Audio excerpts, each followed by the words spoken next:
Yo, YouTubers. It's not sure the time. Oh no, I've got my timepiece.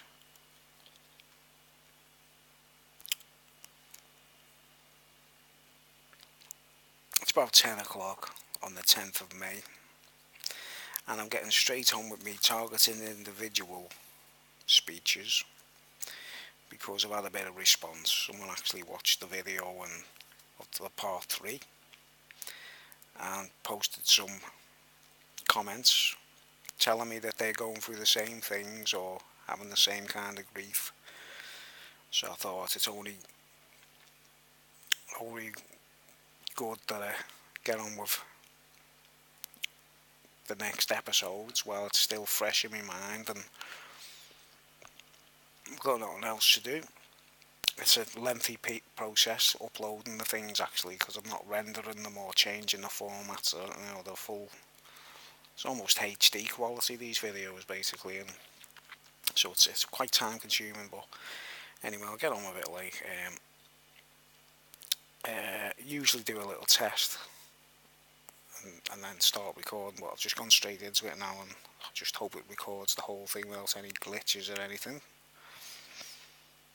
But yeah, targeted individuals. What's what I've realised about this subject, right, is how it ties in with a lot of videos on YouTube that people are posting about narcissism and certain people. They're saying certain people in the families or certain friends or whatever, they're narcissists. And the other variation is psychopaths. And there's people on YouTube who have covered that subject.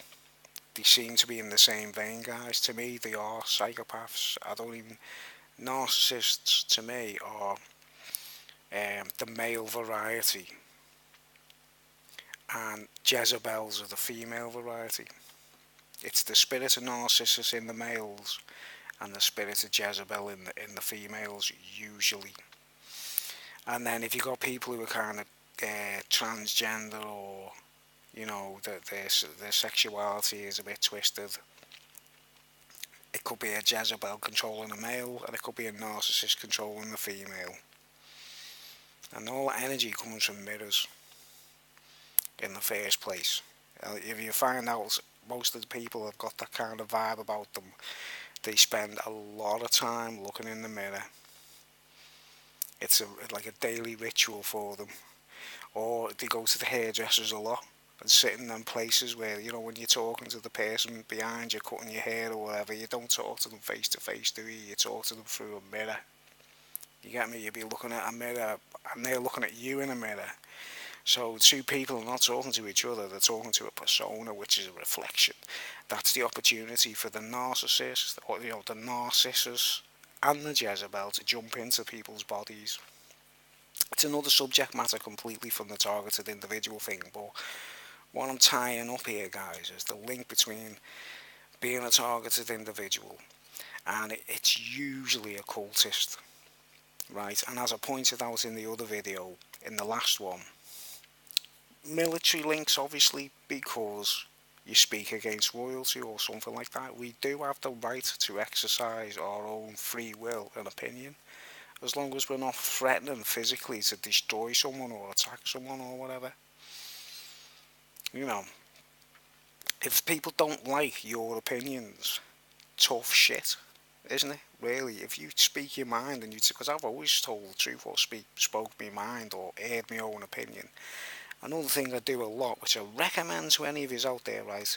I'll start off with on this video. I'll start off with some advice, right? I think if I wasn't an artist and I didn't paint my own pictures or especially write my own songs and poems and that kind of thing, I'd probably have killed myself by now. I'd probably be suicidal or in a bad way or in an asylum, because I've been through that process of being absolutely insane. It drove me mad to the point I was hammering stellazines. If you want to know what stellazines are like, guys, right? There's a film out there 12 Monkeys with Bruce Willis, and there's a scene where they go to see him, and he's in like sort of like an asylum setup, basically. I know it's only a film and that, like, but the portrayal of when he's on the Stellazines is quite realistic because he's just like a complete zombie. You know what I mean? He's just foaming at the mouth. Like his saliva's just dripping out of his mouth. He's like, and Stellazines do that to you, like, and I've been there. And I didn't like obviously the amount of medication, the milligrams or whatever, wasn't like massive, but they helped me through my condition or whatever. But if I'd have stayed on them, I'd have been a zombie now. You know what I mean? Well, I've done the opposite. I've done what most people don't do when you go through mental illness. I've actually fought back and tried to get out of it. And being an artist helped me more than anything. Because being a writer, singing songs, if you make an opinion or you speak your opinion in a piece of music, right, it's got two advantages. If you listen back to it yourself, it drives your subconsciousness, or your left side brain or your right side brain, depending on which one's the more dominant or the weaker. Like, you need to balance both sides of the brain, you see, and especially listening to your own work. Or listening to other artists out there who are honest and good, not like Ellie Goulding or someone like that, or Rihanna or whatever, going on about sex or who they just got laid with or something. I mean, like, singing songs about, like, worship the devil, aren't they? Like, all of them basically, they're all these Luciferians. All them true artists out there, they actually help you. You know what I mean? Everyone's got a band or a poet or something that they prefer, and it helps you. But better still, do your own thing. That's my advice to anyone, even if you can't play. You know what I mean? You don't have to be brilliant. You don't have to be a brilliant musician to string your own words together and stuff, you know what I mean? But you can learn how to play anything, basically. Was that's my first advice. First bit of advice, if you can possibly do, because that's what I did. When I was mentally ill, I packed in playing. I sold my guitar, basically, and I kind of stopped doing it all, right? And because I didn't want to do it anymore. I thought there was no point and all that kind of stuff, right? But as time passed by, I realised, something was missing. I mean, I didn't have any resilience or any, like, a force field around me or defence mechanism at all. And I was like, what was it that I had back then that is definitely I haven't got now? Obviously, after the breakdown, I was affected by it. Like, it was a nervous breakdown I had, not a mental breakdown, which is different. Like, it's like your nervous system. Advise anyone, don't let it go that far. It's a really tough thing to get over. This is what these guys do, these gang stalkers do. In my case, I was pushed by, I don't think it was driven intentionally, it was just by chance. I was overworking myself. I had an ex-girlfriend and a current girlfriend pressurising me about money, the usual stuff. So I went bonkers, didn't I? But it done me a massive favour. I felt like a glass of water that had been knocked over and all the water spilt out, and then had to be refilled again. And to refill it, like, I had to basically, it's like Bruce Lee be water, you know what I mean? I started writing again, I started playing again, I started playing my guitar again. And I still get attacks these days. I still get people saying, like, oh, you all that kind of rock shit, all that rock music stuff. And I'm not in the same vein as, like, Led Zeppelin or whatever. I'm not doing it like that or anything like that. I do it on a personal level. I've never made any money on it. I've never intended to, right? But it does help your spirit and your soul. Doing any art whatsoever, it's the best thing you can possibly do. If you're a targeted individual, channel all your negativity.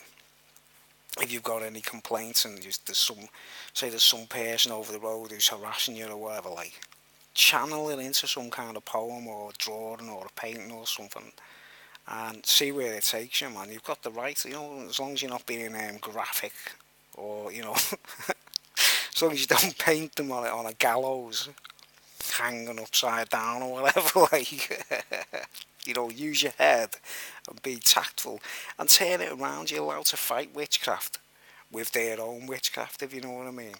That's what it's like. It's like holding a mirror up to Medusa. Do you know what I mean? If Medusa sees herself in a mirror, she turns herself to stone. basically. And that's what you have to do with your artwork. And what is Medusa? Basically, she's a snake woman, isn't she? She's a serpentine. It's got a lot to do with serpents. This, like, in most cases. But anyway, on with me targeted individual. That's my first bit of advice. Anyway, I've got like other things I'll go into if I kind of trigger my brain into what. Because I try and do these speeches without. I have notes written down, as you can see. That's the same piece of paper, and everything's just mishmashed. See, I just write everything down. There's no like pattern or anything. It's just like bang, bang, bang, all just written down in bits and pieces, little tiny code. So just trigger my brain and remind me. Say, oh that incident, right? Because I think this subject matter needs to be covered by as many of us as possible on YouTube. Because I watch other people's viewpoints. I watch videos of what other people have to say and that, like. And I think that's the collective. As a collective, there's one good thing about YouTube is the collective of people, because we're all amateurs. We're all like, I'm sitting in a living room. I'm not not like Alex Jones sitting in a television studio with like the top quality microphone and compressors and all that kind of stuff. I'm just sitting here with a cheap headphone mic plugged into a cheap portable laptop thing that was like 40 quid off eBay to record these particular speeches at the moment, like with a webcam. Right. I'm using this because this microphone's great because I don't have to shout. If you get me, I can just kind of talk quietly, like. That's why I've chose this gadget. Like, I usually use a video camera. But anyway, the targeted individual thing. Whoa. Common denominators, right. Common denominators. Now, before I go any further, I am not anti-Catholic people, right? I have nothing against Catholic people whatsoever. Do you understand where I'm coming from? But the church and the church leaders and the scam, there's a video on my channel. I advise anyone if you find any videos on my channel, you think, hey, this guy's telling the truth and that, way. Go onto the bit, where you go onto someone else's channel and then there's a little tab that says videos and it shows you all the uploads. Do that and scan through and see if any subject matters appeal to you, what you're looking for. Because a lot of us, we just wait for like notifications and things like that. And I don't know about you guys, but since Google's taken over, I've got friends on YouTube and they're putting videos up and I don't even know they're putting the videos up. It doesn't notify me of anything anymore. Just the odd thing will come up and, by chance I'll think, oh, so-and-so uploaded the video. Like, so they're changing it. They're meddling with us amateurs. If we're on Vivo or iTunes or something like that and we're releasing a million, record's going to sell millions and that, like. It's a different matter, isn't it? You get notifications going left, right and centre. But us guys who aren't paying, we're all underground, so it's like we're all below the radar, like. So we have to search through each other's work. I do it. If I see someone by someone else that I like, I go onto the channel straight away, and then press the video tab and see how many uploads, and I scan through everything, any subjects that I'm interested in, see what their opinions are, like. And that's the way we all link together, basically, is just checking out each other's opinions.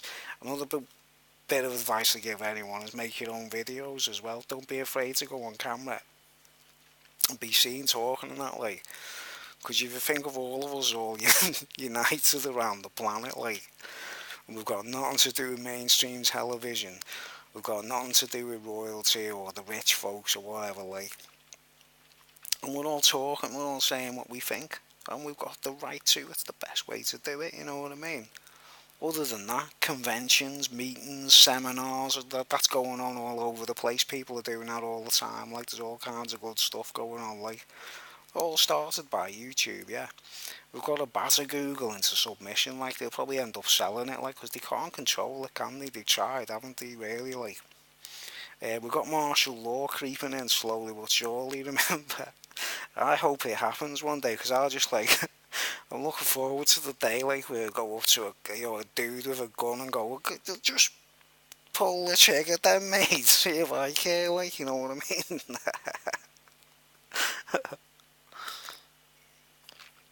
give them an excuse to shoot me, like.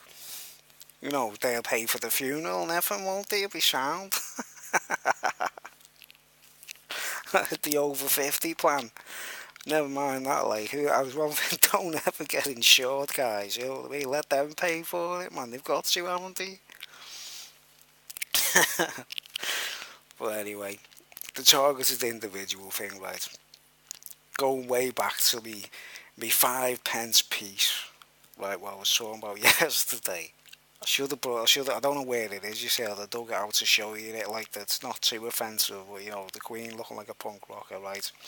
This is the crazy thing about it, like, this brings me to, like, the fact that, like, the reason I suspected me ex-girlfriend, right, of kind of being in on it, like, kind of being a witch, because, um, I knew her since I was 16, right? She was my first girlfriend, like, you know, and I was with her for like 8 years on and off, 8 to 12 years sort of thing, on and off, right? We split up a few times, and she always packed me in and started seeing someone else, right? And then come back to me, and then pack me in and start seeing someone. Now, when people do that, I don't get it. Do you understand? You either like someone or you don't, and when you get rid of them, you know, when you get bored of someone and the novelty wears off, you want to be on your own and all. Everyone goes through that, you know what I mean?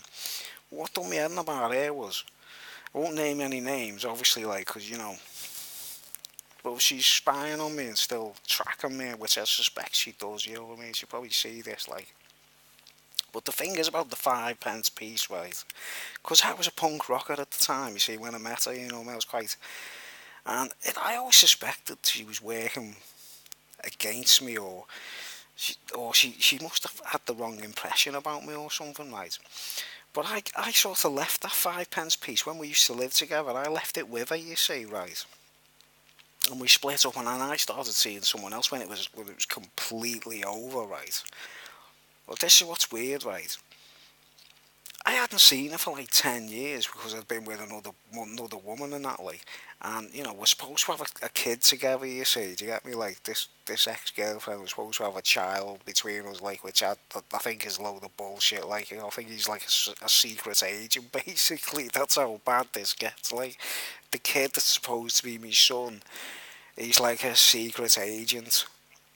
You know what I mean? Obviously, because if you think someone's your kid, you're gonna let them like sit with you. You know what I mean? Stay over. You know what I mean? You cook them meals and all the rest of it. Like, what better secret agent than someone you think's your own kid? Like, you can't, you know, because he wasn't close to me. If you know what I mean? He didn't really support me, but he'd always want to be around me, which gets my alarm bells ringing. You know, I think, look, I want to see 100% dedication or nothing. Do you know what I mean? And I don't like anyone around me unless they're completely dedicated, like, or they show me some kind of, like, they give me things or show some kind that they care. Like, when they don't do anything, they're just there every now and then they get off like as soon as they can. It's like they might as well be a robot with a camera on their heads. You know what I mean? A droid. But anyway, I hadn't seen this girl for 10 years, right? And I hadn't seen him for 10 years because I started seeing someone else. And naturally, you know, when you can see another girlfriend, they don't want you to have anything to do with your ex. That's the last thing they want, isn't it? Even if you've got a kid, basically. So that's why I had a breakdown and all that. Like, but anyway, after all my breakdown and everything, this girl gets back to me and saying, like, your kid wants to see you, like, he's playing up because he needs you in his life and all that kind of stuff. Think about it, like, I'm bound to sort of go, oh, right, alright, then I'll be there, like, you know. So I'll go and see her after 10 years, right? And start talking to her, and then start talking to the kid, obviously, which he's becoming an adult by then, or a teenager, yeah, right? And then he comes to see me one day and he's like, my mum told me to give you this. And it was that 5 pence coin, do you get me? But it's like, I was like, didn't she? I can't believe she never threw it out or, you know, like threw it in the bin or anything, like, because it's evidence, isn't it? You see? And like, I thought she was being like cool, passing that back to me, or sound, or kind, or whatever, going, wow, yeah, I remember that from when I was a punk. But when you think about it, because it's like like defacing a coin is against the law, a crime, right? It's like putting a fucking murder weapon back in the hands of a murderer while the police are watching sort of scenario, because when you're dealing with the royal family and defacing the Queen and all that kind of stuff, they've got a yardstick to hit you with, haven't they? Do you understand? So I thought, wow, now when I'm looking back, I think she just handed that back to me just to kind of get me in trouble again, bring it, sort of dig all the dirt up again, as I say, and don't forget this, you know, don't forget when you deface the Queen, that's against the law. So I thought, well, just reminding people that's why, she could have thrown it away, couldn't she? But she had to give it me back. As soon as that was back in my hands and I looked at it, like, I was thinking, it's evidence, isn't it, that I'm like, oh, where's another yardstick for them to beat me with now because I've, like, defaced the Queen. It's like the evidence. Right, but other mad things about it, right, which is just too prevalent for me to forget. No, I shouldn't really be going on about my personal life. I should have got other things to talk about, like, I'm gonna test this machine, see if I can do a speech that maybe it'll last 3 hours if I can. Like, it's, because I hate stopping. I don't want to start talking. Like, 3 hour speech. Like, it'll take me a week to upload. But anyway, another incident, right? While we were seeing each other, this girl, right? This is how I know she's a narcissist, actually. Right, all the signs. I didn't know at the time while I knew her, but she had all the signs of a narcissist or a Jezebel, or both. Right, because she was always in the mirror putting makeup on, and she always had this shady spirit on her that was always arguing with me. Right, and the other major factor is I never smoked, but she did. Do you get me? And when I was younger, I was a punk rocker. I was just into music. I used to drink. I still do. I still love having a drink. I can have a drink and enjoy myself. You know what I mean? I don't smash the room up and nothing. I can get drunk as a lord, me, like, and enjoy myself. You know what I mean? But she was always into drugs. She always had that, like, oh, you've got to get stoned. It's great. Or, oh, yeah, she had an affair with a guy into cocaine or whatever. Like, there's all kinds of factors that proved that we weren't the same. You know what I mean? It wasn't important to me, but it was to her. I was a musician. She was more of it's like a stripper or a hoe, like, you know what I mean? Where they need, like, drugs as part of the life, like. Don't know what words to use to call it, basically. But while we were seeing each other when we were quite young and that, right, we bought each other rings out of a catalogue, like a little, like a birthday treat kind of thing, like where she bought me a ring and I bought her a ring. Like I said in an earlier, in my earlier speech, like I say, I used to use catalogues a lot because I was always skint and that, like. And we bought these rings for each other, right? Right. And what happened was, we split up again. And she got another dude. She always had another man. She always had this fella in the background that was always there, but I never quite seen him or never. You get me? There was something. It's like. It's like the devil itself was using her, basically. That's the only way I can describe it, like. And we split up. And I hadn't seen her for ages. She used to go out. She used to enjoy clubbing it and all that stuff, like, And I was kind of a bedroom case. I just go in my room and you play me guitar and all that stuff, like. Bit of a nerd, really. I'm a bit of a geek, but I don't wear the specs, you know what I mean?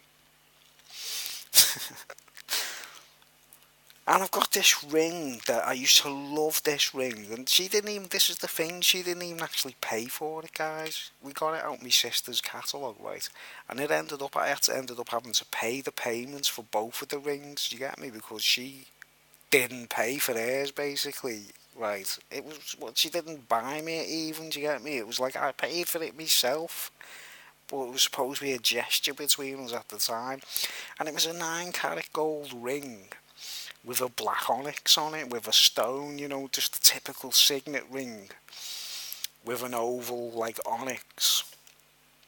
And you know me, like I don't know if you've seen me on previous videos. I'm into me stones, I'm into me rocks. I'm not like a sort of, you know, manic about it. Like, but I've always had a connection to rocks and stones, and I understand what every stone is for and everything. Yeah, but this was just by chance. It just so happened to have a black stone on it. This onyx, like sort of like me first precious stone I ever owned, I suppose. Like.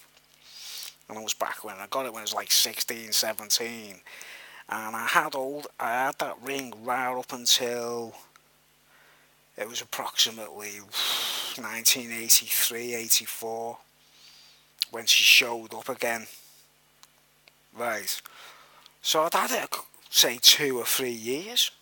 And I was really, people like when they wear a piece of jewellery that they've had for years, you get attached to it. You put all your magic into it, basically. You sort of kind of, it's part of you. Like any normal person would do if they've had a ring for ages. Like, you don't want to give them away. You don't want to sell them, you know what I mean? You get attached to it, you get me, like. So I've got this ring on, like.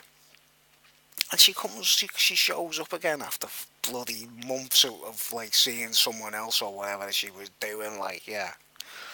Narcissist woman, like. Jezebel, narcissist woman, like. And we go for a walk. We know, like, when you haven't seen each other for ages and you think, like, oh, for old time's sake, yeah, we'll try and, like, try and be sound. And let's try and make it work again. And yeah, we go for a walk, like we're sitting on a bench talking to each other, right? And she says, let's have a look at the ring. And when it's on my ring, yeah. And I took it off, like, and sort of passed it to her, like, and she's looking at it, like, think about it, guys. There's another man in the background all along, like. And it's getting late, and I've got to go home, kind of thing. And she's got to go to. We didn't live together, or not. She was still with her parents at the time. Like, this was before the kid was born as well. Like, you know what I mean?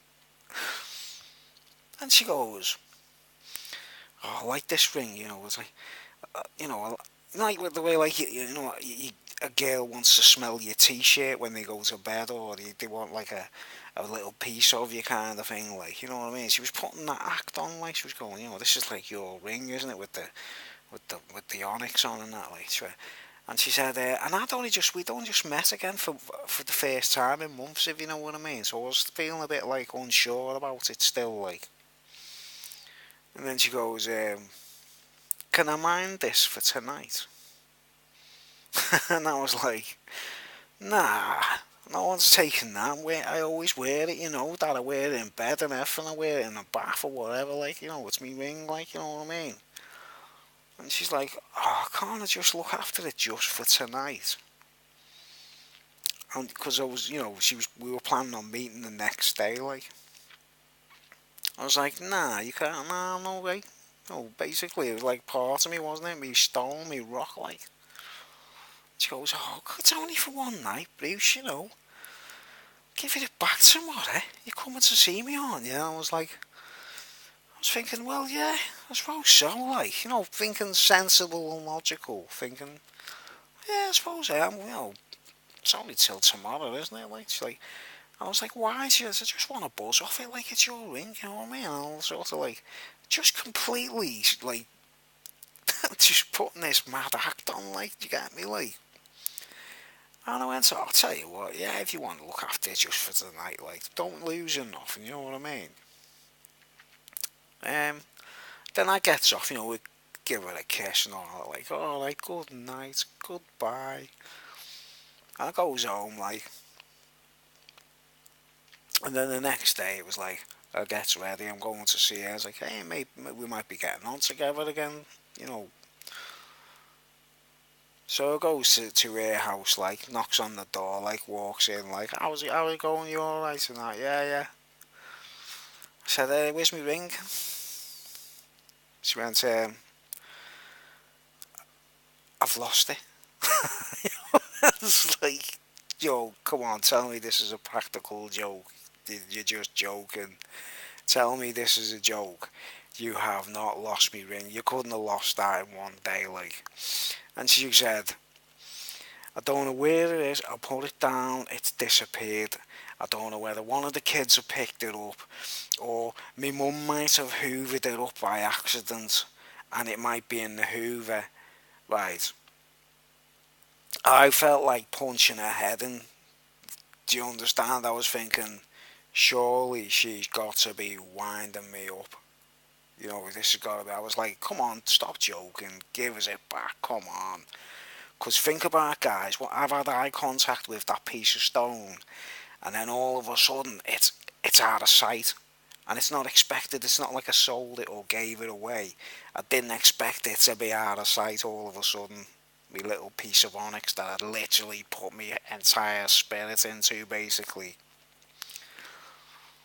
And she stuck to her word. She said, I've lost it, Bruce, and I don't know where it is. And if I find it, I'll give you it back as soon as I find it. It's got to be here somewhere, hasn't it? And I thought, right, well, I was in her house where her parents were and everything. I couldn't kick off. I couldn't go mad. I couldn't shout or scream because they would have gone mad at me. And what are you playing at? You know, the targeted individual routine. I was like, calm down. What's going on there? Like, you know, how can you accuse her of stealing from you? That's what I would have got, wouldn't I? So I kept my mouth shut, like I thought.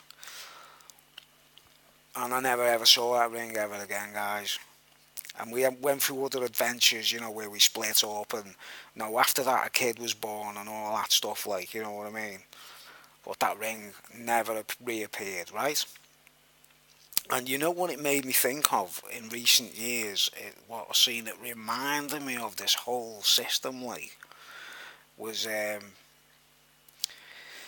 you know the film Total Recall, where Arnie Schwarzenegger is because I knew this girl for 8 years or something, like, you know, at the time, or you know, I'd known her since I was 16, right up until like 25 or 28 or something like that.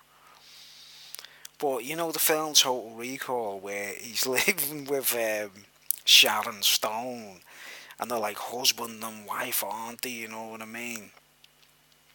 And as soon as he starts like this thing with wanting to go to Mars and all that kind of stuff, and he's kind of like touching upon discovering secrets, basically, isn't he? The character. I know it's only a movie, guys, but I think the director's hinting at things in the entire storyline, if you know what I mean. Right. But you know, when he finds out, everyone starts trying to kill him, don't they? Yeah. And he's in his part, isn't he? But he gets home to his bed, Sharon Stone, his wife, you know what I mean? He's like, turn the lights off and that, like someone's trying to kill me and everything. Then someone's trying to kill him in the house then with, you know, like with a gun, and he turns the lights on and it's Sharon Stone, it's his bed, isn't it? It's his missus actually trying to kill him and that, like. And then she says to him, you know, I've been told to be your wife. You know, this is just like a memory implant in your brain.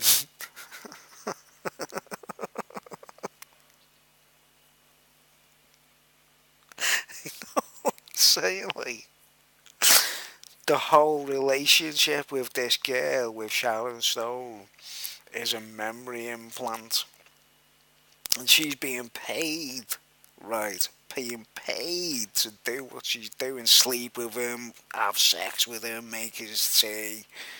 But the whole thing's a charade. It's all an act. Right. And then as soon as the problems start, what does Sharon Stone do? She goes on this like telephone thing with a screen, and there's this dude. What's the problem? And he's a real lover, like. He's actually, you know, when they meet up, he's like giving her a kiss and everything, going, oh yeah, you know.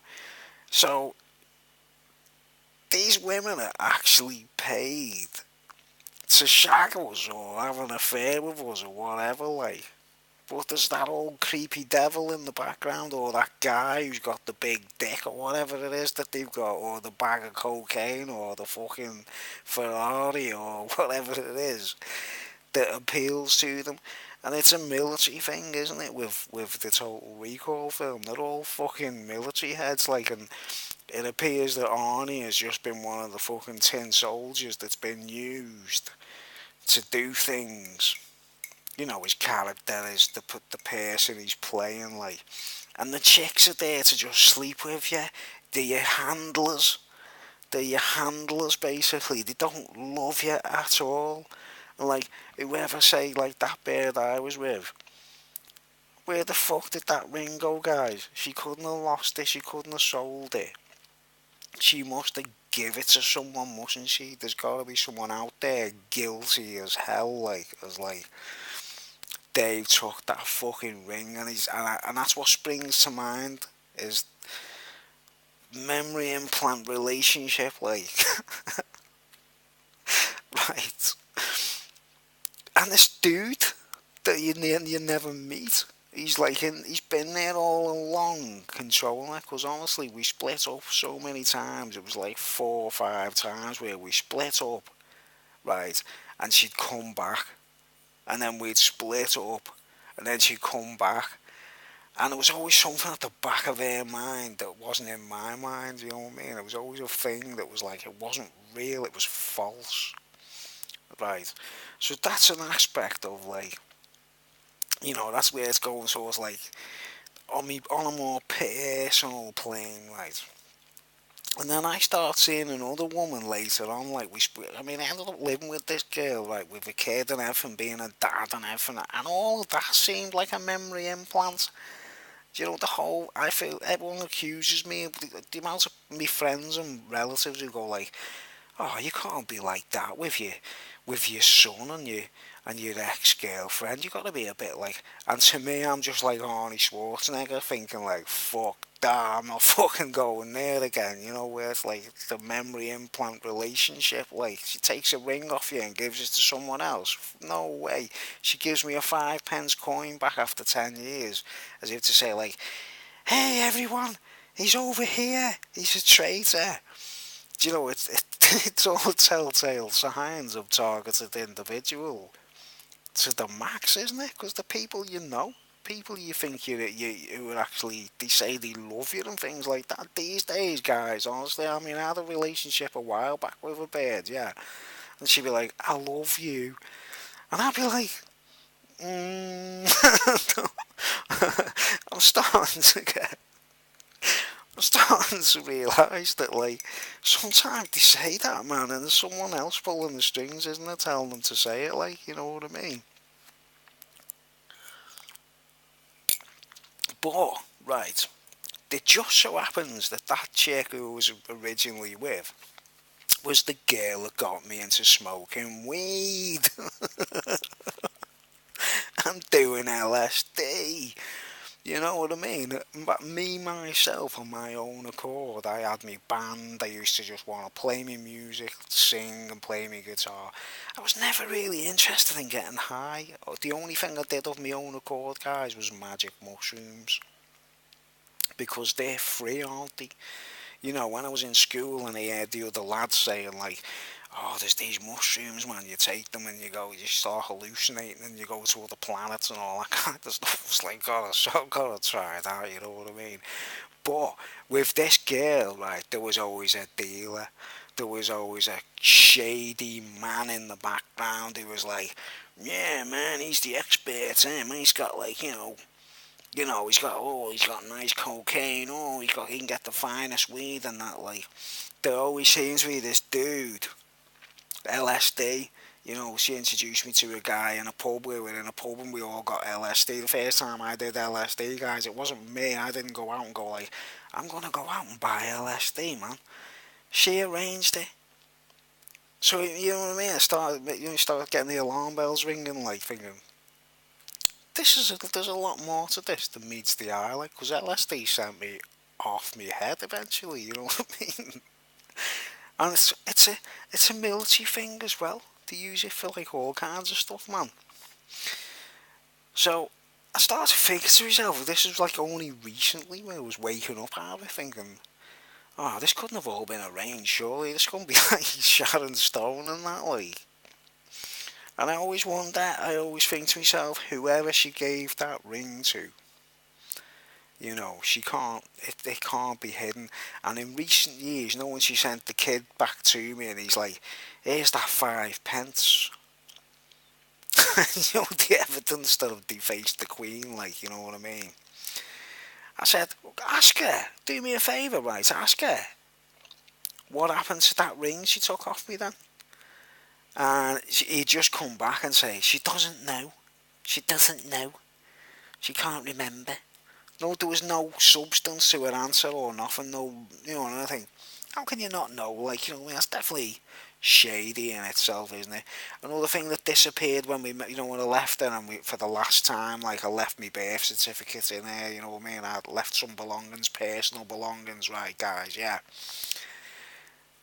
Where's my birth certificate, I said, because I needed it to get my passport and stuff, do you know what I mean? She doesn't know. I said, oh, so did you just scrumple it up, throw it in the bin? Or did she give it to someone? Because I always had this feeling, guys, that someone was doing identity theft. Using my identity to be Bruce Williams, but it's not actually me. Like, because you can do all kinds of things with someone else's birth certificate, can't you? But she never ever told me what she did with it. She would not admit what she did with that or the ring. And I just, you just think like Sharon Stone talking to this dude on the screen, like he's like, we'll sort him out, we'll we'll blow his head off. You know what I mean? It gets violent, doesn't it? They're trying to kill Arnie in the end, like. It sounds funny, like, but. So I got this picture, like, she's got these, like, men everywhere, like, like, fucking one in every country or something, maybe. She's got a man for every reason, like, the Scarlet Beast, like, she rides a Scarlet Beast, man. But anyway, that's one angle of it, right? Where I've got to, like, I had to bring them up, like, because I wanted to, I know people check my channel out and watch my videos, like, and some people who know me from the past and that, and they might think, yeah, Bruce is right there, look at me little mark on my head, sort of protruding, like, hey, your wife was just a memory implant. But it's witchcraft, right? And she was very controlling and, like, everything had to be clean and OCD and all that kind of stuff, like, things that used to really do my head in, like. But anyway, we split up, right? And I got a new girlfriend and I tried to start again, and guess what she did? Showed up at the nightclub and tried to ruin it for me, straight away, like. Like literally just trying to ruin me life. It was like fatal attraction. She didn't even like me, for crying out loud, we used to have arguments, she'd go, you fat knobhead. It wasn't like she'd go like, please don't leave me, Bruce, you're my hero. She'd be like, you fat dickhead.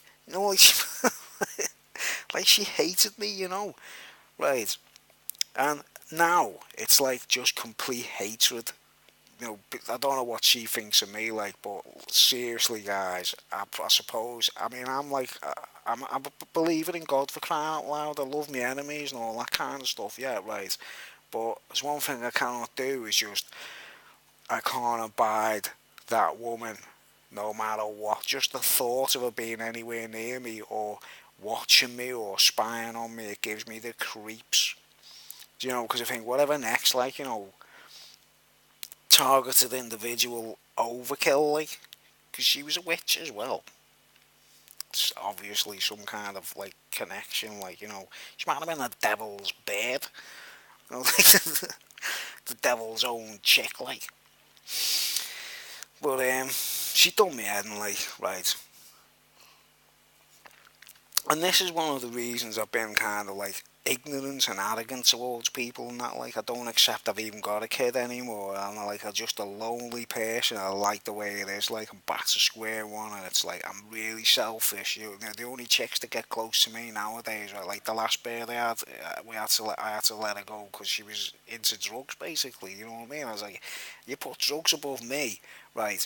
That means one thing. You've got to be a dealer, hasn't it? There's got to be a man in the background who's like, oh, but like he's more important than Bruce.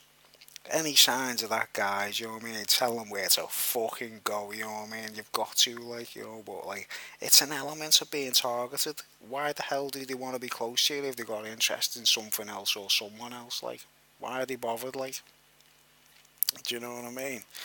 It's all that but down to witchcraft. Right.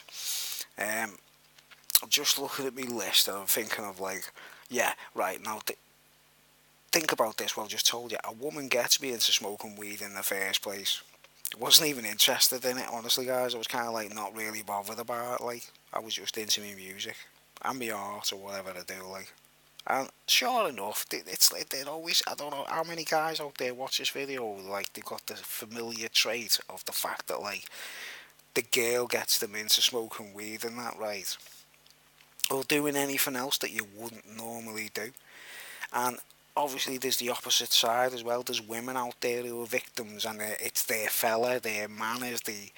You know, if you look at the tarot card of the devil in tarot cards, there's like a devil sitting in the background, isn't there? Like a big ugly fucking beast thing, right? Well, in front of him, there's a chick on a chain connected to a dude, bollock naked. He knows if he can do whatever he fucking wants with both of them, like. So it's like he sends the woman out to go and get men, and he sends the man out to go and get women. And that's like that is all witchcraft, isn't it? Basically, like, you know what I mean. They're slaves that just serving the beast, aren't they, or the devil or whatever it is. Like, I know it's getting heavy, guys, you know, but trying to sort of sum all this up, like me, because if you know these things, right? Because I never knew any of this stuff. I had to learn all this myself, and the Holy Spirit itself was telling me things as well. It sort of told me all kinds of stuff, right? Like, for example, you know, with the kid I'm supposed to have had, right? I always had this feeling, that was like, it can't be mine, because he'd think the world of me, or he'd put me above everything, wouldn't he? Any kid, or they'd want to play the guitar, or they'd want to play football. He didn't want to play football. He didn't want to play the guitar. He didn't want to do anything I did. It was all like, things. You know what I mean? Like, look at Jason Bonham, for example. You know, the son of John Bonham. What's he do now? Plays the fucking drums in a band, like, you know what I mean? It's you know what I mean, like.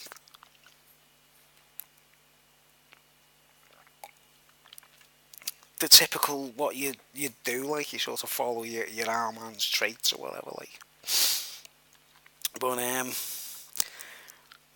the weed thing eventually becomes a hold in itself. Because if you do, I did eventually get attached to smoking weed. I did start getting into it eventually, like as you do, as everyone does. When you smoke enough weed, you get into it, like, and it can be fun, right? But there's always a fucking dealer, isn't there, or some kind of control freak pulling levers, like.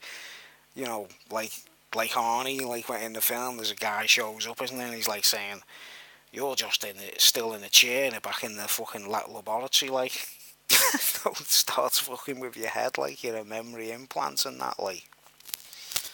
Right. So the target's the individual thing. It's just skating on the surface, basically. You got to ask yourself, what have they got against you? What do they want from you, or what have they got against you, like?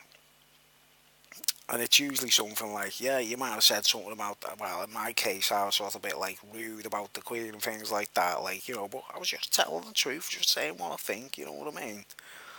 Ends up going against you, like, and then you think, wow, she's actually working for them to try and trap me, like, she's actually helping them to zombify me, to make me into a vegetable, or. And then they turn it against you, like, pardon me, I just. Belts, like. Alright, well, a couple of other incidents now, right, of the ridiculous where I'm like, I proved they're like targeted individual, right? Yeah, recent years, when I went mad and I was going through my illness, it was like I had to surrender, basically. I became a vegetable. I was Bruce Willis in the 12 Monkeys movie, you know what I mean? I was like on stellazines. I'd retired. I was like, alright guys, you win. I'm a vegetable. I don't want to be a rock star. And I resorted to drinking whiskey, I even went off buying weed off people because all the dealers were assholes, basically. I started finding out that everyone who sells weed is a fucking prick, right? Major fact, guys, honestly. Grow it yourself, make your own weed, by all means, you know what I mean? But what does the Queen do? She'll send some coppers around to take it off you, like, do you get me? Like, but here soldiers can smoke it, like, and all that, like. But anyway, started realising everyone I spoke to who sold weed was a complete prick. You know what I mean? So I thought, fuck this, I'll go the off license, I'll get me fucking whiskey. Ended up like a complete, like, not an alcoholic, but I'd drink a bottle of whiskey in one night. Right, and then I take a break for a fortnight or something, like on my social security money, because I was on the sick kind of thing, what we call incapacity benefit at the time, like. And I was on incapacity benefit for 12 years, guys, nearly 13 years. Basically, a mongoloid. I didn't want to do anything. Didn't want to play me music or nothing like that. I did sort of get back into playing and writing, like I say. And if I hadn't done that, I'd still be drinking whiskey now, like every night of the week by now, wouldn't I? Or be dead. But there was one time where I used to go, I'd already thrown the towel in. And me new girlfriend had already realised, like, fuck that, I'm not having anything to do with him. He's fucking doing my head. And she seemed to have another fella somewhere or something in the background. She seemed to be like a Sharon Stone, if you like. You know what I mean? I don't know. I never got to find out because when she left me, she just said she hated me on the doorstep. I said, I hate you too, and then she got off. I didn't even try phoning her or contacting her. It was over like that. Like, what a way to end a relationship. This is like me second long-term girlfriend. Like, when they say they hate you, that's it, innit? But anyway, I thought, right, all right, when you get depressed and it's all over, like, and I think, you've already thrown a towel in, you've already sort of admitted it, like, I was like, all right, world, I give in, it's all over, I'm a vegetable, I don't want to do anything anymore, I'm not a rock star, I'm not great, I surrender, right, I'd basically give up. What I'd do is I'd buy a bottle of whiskey every fortnight, listen to the blues and cry. Play some Gary Moore or something like that, like that.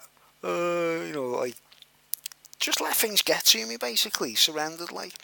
And I drink me whiskey and that, like, and I don't know if you ever had the feeling of, like, drinking a whole bottle of whiskey and then you've got to go out the next day or the next couple of days and go to, like, the social security, go to the post office. We used to have to go to, before we had our money paid straight into our bank account, right, guys? These days, the arrival of the chip and pin card, which is leading up to the mark in the right hand, guys. Where the money is all in a credit card now, isn't it? And you go straight to the bank and you get your money off out of the hole in the wall, right? But back then, this is like a few years back. This is going back 20 years or so when I was like ill, like. The routine was I'd get pissed or whatever, drink me whiskey, fall asleep, drown me sorrows, all the rest of it, like. No more weed dealers and all that, like. And then I'd have to go to the post office, like, to pick me money up. I had this, like, payment book, for me sick payments, like. And what really done me in is, like, the targeted individual routine continued. You see, the gang stalking was actually continuing, right? And I'll give you, like, two examples. These are two, they don't seem much, right, guys, but they're major to me because they could have made me flip out in public. Do you get me? I was already at the edge. I'd already had a nervous breakdown. I'd already got to that position where you're like acting mad in public and all kinds of crazy stuff. I can't go into it now in this, like, well, it depends on the response on the videos, you know what I mean? I'll go into more detail, like.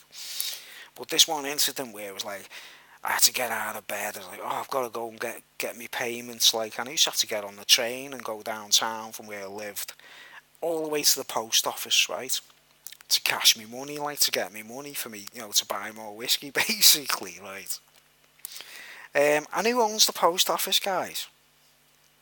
Is the question, like, guys and gals, I should say. Sorry, ladies, but when I say guys, I mean the girls as well, you know what I mean? Because, like, I just see, I do have a few, I check my analytics, like, and I've got some female viewers, like, you know what I mean? I've got a couple of little friends out there who are females. I don't know why any of them don't ask me out for a drink, like, but,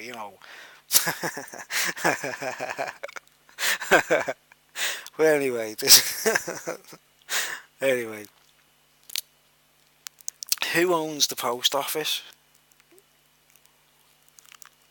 You know what I mean?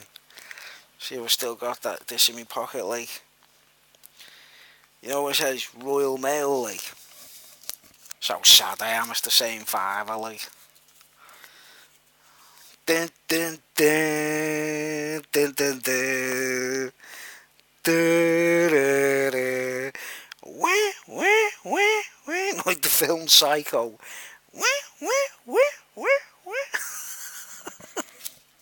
Royal Mail in it. Right. And it was the way it had to be. You had to go to the post office to get your money, right, guys? So I'd be like, you know, it'd feel rough. I don't know if any of you out there ever drank heavily, and you have to go to supermarkets, or you're going, especially after mental illness, you've got a kind of agoraphobia kind of condition where you just want to get back to your pad, get back in your bedroom, carry on playing the guitar or drinking yourself into a stupor or whatever. This is while I was heavily ill, like, and my medication, which was Stelazines at the time, like, guys, yeah. And as if it's not bad enough having to surrender social security, going to get your money from the humiliation of it, like, the walk of shame, going to social security to get your money. I'm not going to be a millionaire, I'm not going to buy my own house, I'm not going to, I never did anything like that. I've never been able to buy my own house or nothing, like.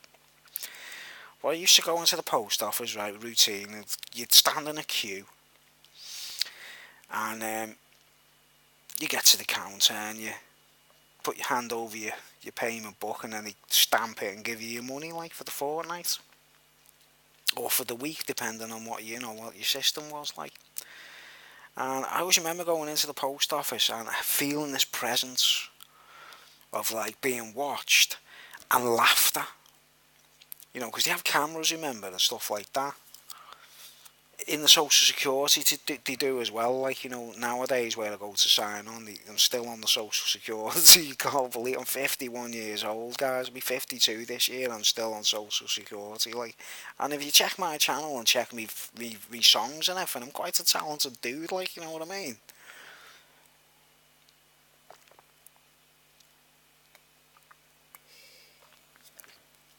And that's part of the targeted individual in itself, that the way they've targeted me is ignoring me. Do you understand that? I'm actually capable of playing. I can go out and play. I can sing. I can play my guitar and all. As I've proved on some of my videos, you can clearly see I'm quite talented, right? No one ever comes up to me and says, "Let's get a band together, Bruce." You know what I mean? You got some good songs there, man. Let's get out and about. And I'd do it like I would go out, like. But I've got this thing about the band members being real friends, right? I'm really paranoid about the fact that if I thought they were like just like Sharon Stone in the movie, like they just they don't even give a shit. So I won't do anything unless I really know the real, like. But anyway, you can imagine, like, what it feels like being talented and all that, and still taking social security, because to the royals and people like that, the people that I broke the law by saying, "Oh, the Queen's a punk rocker" or whatever, like.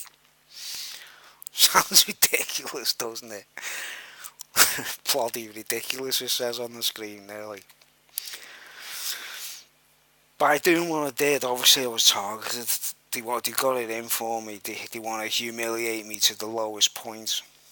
So I'm going into the post office and queuing up with like sweating whiskey out of me, like, or cider or whatever. Sometimes it'd be cheap cider or cheap wine or whatever, like, and you're sweating, like, and you're standing in the public and you think, oh, I just want to go home. But I'm in the queue one day, right?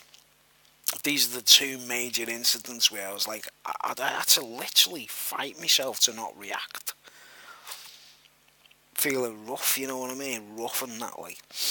And I get into the post office one day, right? I went into the queue, and I always used to feel the presence. I always used to feel like I was being watched, especially by maybe the Queen herself. I don't know if you've ever been through this one, guys, where you walk around in public and you hear a female in the background going, ah, ha, ha, ha, ha, ha, ha, like she's laughing at you. But it's not actually. This is this is what you got to do with gang stalkers. If it's just people around you and they don't, say if the Queen walked past in the streets, we'd obviously know who it was, wouldn't we? Or Prince Charles walks past in the streets, he's going, ha ha ha, poor silly alcoholic. I'd go, what are you fucking looking at, Prince Charles, you cheeky bastard? What are you doing, like? But you can't do that, can you? You see, because they don't do that. They do remote view through people. They use them like cameras and stuff to take the piss out of you, you see. So I walked into this post office, right, and all the staff, it was like a long counter with glass windows, the bulletproof glass and everything. You can understand why, like like a row of like 10 counters with it was like a big post office at the time, the main post office in Birkenhead. And I walks in like, not feeling too good about it, like, and I see he's like, looks at everyone, and they were all the members of staff, right, guys, they were sitting behind a thing, and it was like they all looked at each other as soon as I walked in, and I wasn't being paranoid. I knew they were going, he's here. And because I didn't make it obvious that I'd spotted it, like, I just went into the queue and I was looking at them all, I was thinking, I don't know if I'm being paranoid, but they're all signalling to each other here. I wonder why, like.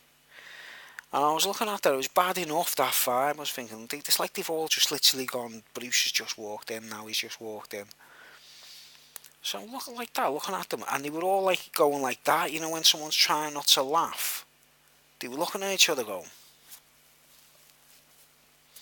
like little kids basically, like little immature idiots, like. And if you can see, like 10 heads all sitting behind counters all doing the same thing, it looks a bit obvious. Females and males, you know what I mean? They were all like what we call civil servants, right? Not like that, like. And I was still in the queue, I hadn't got to the counter yet, like. I was like, wonder what they're all like laughing at, like, you know what I mean? Wonder what it is this time.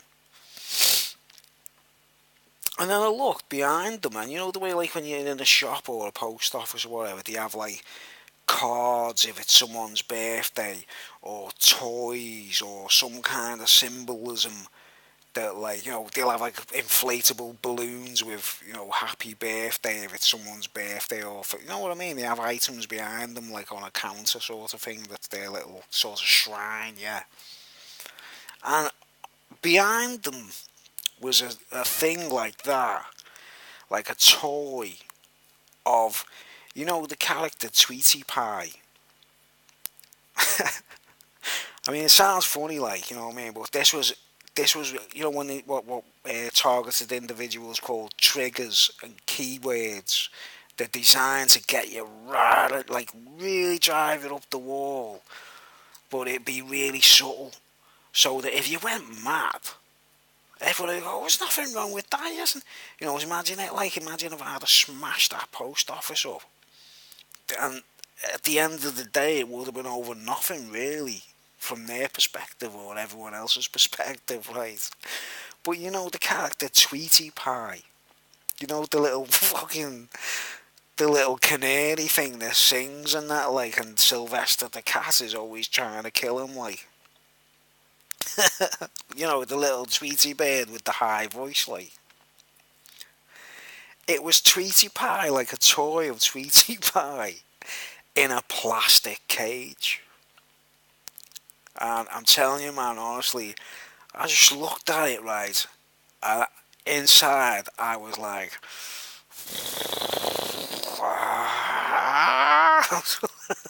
the Bruce Lee film or something. And they saw that I seen it, and they all went like that. No, they were all still laughing even more, sort of thing. They were all going, looking at each other like really stupid and immature, like looking at each other like, and I realised what they were trying to say, and the Queen, and the Royal Mail. Do you know what I mean? Royal Mail and Royal Marines or the Army or whatever. Like, they were basically saying like, "This is you. You're a prisoner in a cage. How does it feel?" Because I felt like I was in hell at the time. I was ill. I was broken down. It was all over. I wasn't trying to make like aspire to anything great. I was drinking heavily. I was on medication. Right? Now, apparently, this is what drove Crazy Horse up the wall. I don't know if anyone knows the story about Crazy Horse, the Indian, who he saw other Indians shackled and chained for real. This is back in the Wild West days, like, when Crazy Horse seen other Indians shackled and chained, he went mad. And it gave the cavalryman an excuse to stick a bayonet in him and murder him, basically. So, if you did that in public, if you flipped out, the police can basically pin you on the deck, can't they, and put handcuffs on you and punch your head in or whatever, like, yeah. So I'm standing there in this, like, post office surrounded by all these people all staring at me, laughing at me, like. And I was on the verge, I was right on the verge of going. It sounds funny, doesn't it? It sounds ridiculous, but imagine it to them, like, it's exactly how the Queen works, guys. It's how the royal family work. They're dead crafty. They'll do something that'll get you to make you go mad, like, you know what I mean? And I was, like, on the verge of going, instead of going up to the counter calmly and getting me money and just going home, right? I was on the verge of going, "Do you think that's funny, do you?" Do you know, like, that's what they want us to do. They want us to blow up and go mad. And imagine it would have looked hilarious to them, wouldn't it? But to me, deadly serious. You get me? Like, pointing at this fucking toy canary in a cage. Like, the cartoon character Tweety Pie. Because he's always in a cage, isn't he? And there's a cat always trying to kill him. And it's exactly how I felt. It's exactly what I felt like inside at the time. Like, I felt like they're trying to kill me, you know what I mean? And I can't escape. I can't afford to move away or leave the country. So I was right, honestly, I was right on the edge of going, "Do you think that's funny, do you?" Raising my voice in a packed post office with loads of people, like, and they would have all gone, "Oh, what's up with him? What's his problem?" And I would have been pointing at Tweety Pie in a cage, looking like a lunatic. But, like, I heard the voice in my head, and, like, the Holy Spirit itself, like, I actually heard God himself go, "Bruce, don't let it get to you. Calm down." You know what I mean? So I did. I did exactly. I followed what the Spirit did. It told me to calm down. It's because I was ready to explode, right? So I sort of thought, yeah, don't give them what they want. Don't give these guys what they want. This is what they want, isn't it? They want me to go mad, and then the police will be called in and they pin me down and everything, like. One man was like robbing the post office with a shotgun or something, like. But imagine it, man, in the newspapers, like, "Man flips out in post office over Sweetie Pie."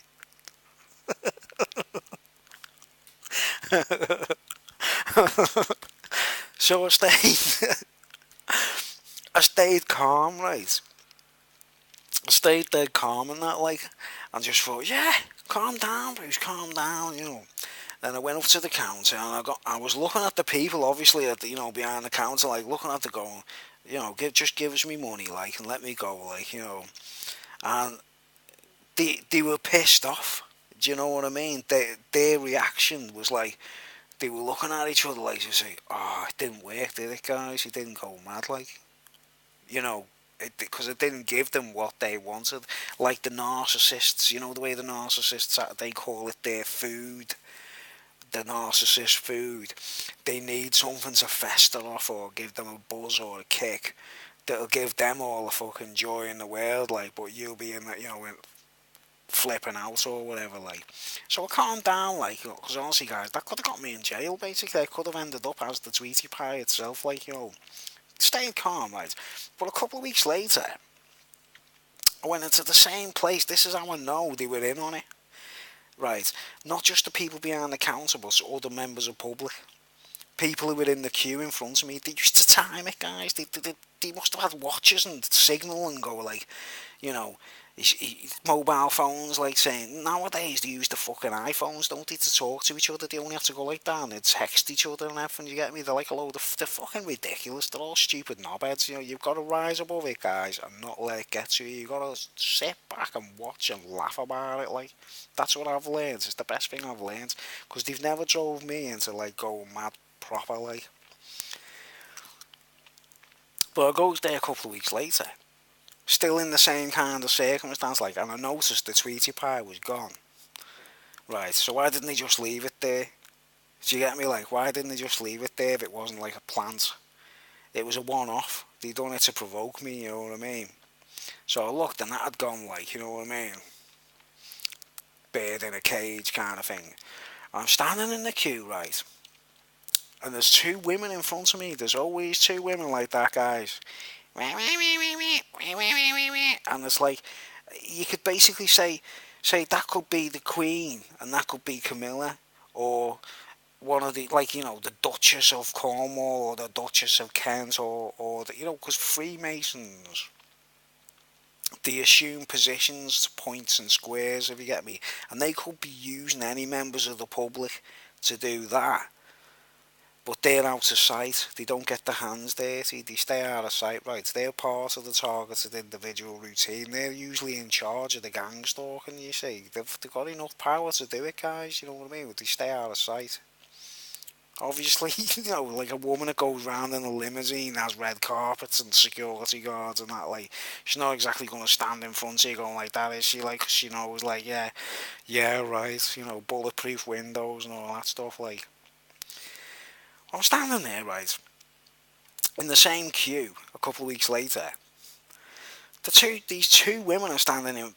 They timed it so they were right in front of me in the queue, and I've got the usual routine of like whiskey or cheap cider coming through the pores of me skin, like the sweaty, like, oh, you know, you just want to stay in bed kind of thing, you know. Standing there, and these two chicks are standing for, well, not chicks, like battle axes, two ugly women, two ugly middle-aged women, basically. You know, they're always ugly things, like, standing in front of each other like that, nagging, you know, like, oh, yeah, well, my husband, and they're saying things so you can't really help but hear them, like. And one of them had a dog on a lead. You know, this was back in the day when, like, you could take your dogs into the post office or shops and that, like. And she's got this big dog that looks like a dopey, super trained, completely mind controlled dog. Right, think about the symbolism behind it, like. And the woman on this side goes like, "Oh, hey, that's it. So you got your dog there, yeah? Oh, hey, got him on the lead, have you?" Right? She said words to the effect of, "So you got your dog there on the lead." And the woman with the dog on the lead, she's holding the lead, and she goes really loudly so I can hear her, like, "Oh yeah, I always keep him on the lead. I always keep control of him. He knows who his master is. I never let go of the lead when I'm out in the public. I always keep hold of him." Right. They were talking about me. Whoever was pulling the levers. Do you get me? They were like actually talking